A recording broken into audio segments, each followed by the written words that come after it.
سید محمد علی صاحب، آپ کی کیا رائے ہے D G I S P R نے جو آج پریس کانفرنس میں کہا ہے؟ مبشر صاحب بہت شکریہ. اچھا، میں اس کو ذرا ایک مختلف انداز میں بیان کرتا ہوں. میں سمجھتا ہوں کہ اس پریس کانفرنس کا جو سیاق و سباق اور ٹائمنگ تھی اور جو ٹون اور باڈی لینگویج تھی اور جو میسج تھا، اس کا کانٹیکسٹ جو ہے وہ یہ ہے. جو ان کا پہلا جملہ اور اعلان تھا کہ C D F head quarter نے کام شروع کر دیا ہے. سب سے بڑی بات جو انہوں نے کی، جو کہ اوبیسلی خان صاحب کے حوالے سے سوالات اور معاملات میں سارٹ آف اوور شیڈو ہو گئی، وہ میں سمجھتا ہوں یہ تھی کہ سی ڈی ایف کے ہیڈ کوارٹر نے کام شروع کر دیا ہے. اور میں سمجھتا ہوں کہ آج جو D G I S P R کی باڈی لینگویج تھی یا ان کی جو ٹون تھی، وہ صرف عمران خان صاحب کا بیانیہ یا ان کا جو ریسنٹ ٹویٹ ہے وہ ڈیفینیٹلی اس کا ان کو غصہ تھا، لیکن میں سمجھتا ہوں کہ ان کی باڈی لینگویج میں زیادہ اعتماد بھی تھا اور ان کی ٹون زیادہ سخت بھی تھی. اچھا، یہ کیوں تھی اس کو میں تھوڑا سا ایکسپلین کرتا ہوں. ایک دو دفعہ اس پروگرام میں کہہ چکا ہوں کہ خان محمد صاحب علی کی صاحب، حکمت عملی بنیادی طور پہ یہ رہی ہے کہ وہ اسٹیبلشمنٹ کے خلاف دباؤ اور نفرت کو استعمال کرنا چاہتے ہیں، ان کو ایک طرح سے ڈیفینسو پہ ڈالنے کے لیے اور ان سے کچھ ریلیف یا کنسیشنز ایکسٹریکٹ کرنے کے لیے. یہ ان کی بنیادی حکمت عملی ہے. تو آج کی جو پریس کانفرنس تھی اس میں بالکل بلنٹ میسج ملٹری اسٹیبلشمنٹ کی طرف سے یہ تھا ان کے لیے کہ آپ کے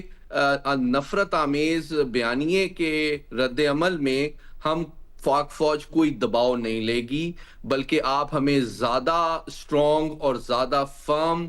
اور زیادہ سخت پائیں گے. تو ہم اچھا، اسی کانٹیکس میں جب سوال بھی کیا گیا، ایک بڑا امپورٹنٹ سوال تھا اسی سے ریلیٹڈ کہ جناب اس طرح دو پہلے بھی اسٹیبلشمنٹ کہتی رہی ہے کہ جناب نواز شریف صاحب سے جب اختلافات تھے یا بے نظیر صاحبہ سے، تو اس کو انہوں نے واضح کیا اس موقع پہ کہ جناب ان میں سے کسی نے بھی، جس طرح ابھی بالکل اعزاز صاحب سے بالکل صحیح کہہ رہے تھے کہ انہوں نے ریاست مخالف یا پاکستان فوج مخالف بیانیہ کبھی بھی نہیں بنایا تھا. انہوں نے جمہوریت کے وہ لوگ علمبردار رہے تھے، لیکن انہوں نے پاک فوج کو کمزور کرنے یا اس کے خلاف نفرت ابھارنے کی کوشش نہیں کی تھی. آخری جو اب دو پوائنٹس میرے بڑے امپورٹنٹ اس لحاظ سے ہیں کہ انہوں نے اپنی پریس کانفرنس میں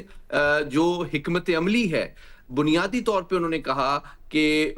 خان صاحب جو ہے وہ پاکستان کے اندر اور باہر جو لوگ بیٹھے ہوئے ہیں ان کی معاونت سے پاک فوج اور پاکستان کی ریاست کے خلاف ایک انفارمیشن وارفیئر لڑ رہے ہیں.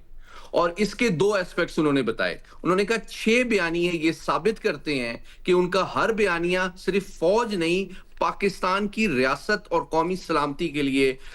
نقصان دہ ہے. انہوں نے کہا سول نافرمانی کی یہ لوگ بات کرتے رہے ہیں، یہ لوگ آئی ایم ایف کو خط لکھتے رہے ہیں کہ جناب آپ پاکستان کو امداد نہ دیں، یہ لوگ ڈائسپورا کو کہتے رہے ہیں کہ آپ ریمیٹنسز نہ بھیجیں، یہ لوگ کہتے رہے ہیں کہ جناب آپ بجلی کے بل نہ دیں. 9 مئی کا واقعے کو بھی انہوں نے ریٹریٹ کیا. اور ساتھ ہی ساتھ اب آخری ان کا حربہ یہ تھا کہ فوج کے قائد جو ہیں ان کے خلاف نفرت ان کی ذات کے خلاف ابھاری جائے. تو یہ انہوں نے کہا کہ یہ سارے بیانیے صرف فوج مخالف نہیں ہیں، پاکستان اور پاکستان کی قومی سلامتی کے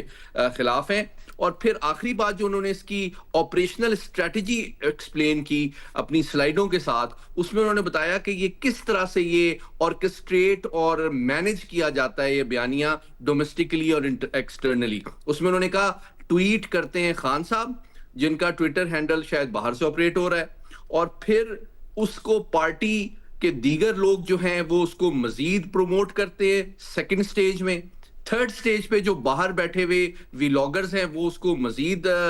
مسالہ لگاتے ہیں، اور پھر اس پہ جو جلتی پہ تیل کا کام چوتھے لیول پہ وہ ان کے افغان اور بھارتی ہمدرد کرتے ہیں جو کہ وہاں بیٹھے ہوئے خان صاحب کے لیے ہمدردی کا ایک بیانیہ بھارت میں اور افغانستان میں بنا رہے ہیں. تو انہوں نے بہت زیادہ زور دے کے کہا کہ اتنی زیادہ ہمدردی بھارت میں اور افغانستان میں جس کے خلاف پاک فوج اس وقت شہادتیں دے رہی ہے، ان کی دہشت گردی، بھارت سپانسر دہشت گردوں کے خلاف جو کہ افغانستان سے روزانہ ہمارے اوپر حملے کر رہے ہیں، ان کے میڈیا جو کہ پاکستان مخالف ہے اس کو خان صاحب سے اس وقت اتنی ہمدردی کیوں ہے. تو یہ بنیادی طور پہ ان کا بیانیہ تھا. اور آخری بات ان کا میسج بالکل کینڈڈ تھا کہ پاکستان کی جو ریاست ہے اور فوج ہے وہ کسی دباؤ میں نہیں آئے گی. اور یہ بیانیہ اب ہم ان کو نیشنل سیکیورٹی تھریٹ کے طور پہ سمجھتے ہیں. یہ میسج ان کی پارٹی کو بھی ہے, حکومت کو بھی ہے, بیرونی طاقتوں کو بھی ہے, اور ان ریٹائرڈ لوگوں کو بھی ہے جو کسی حد تک کبھی کبھی ان کی باتوں میں آ جاتے ہیں.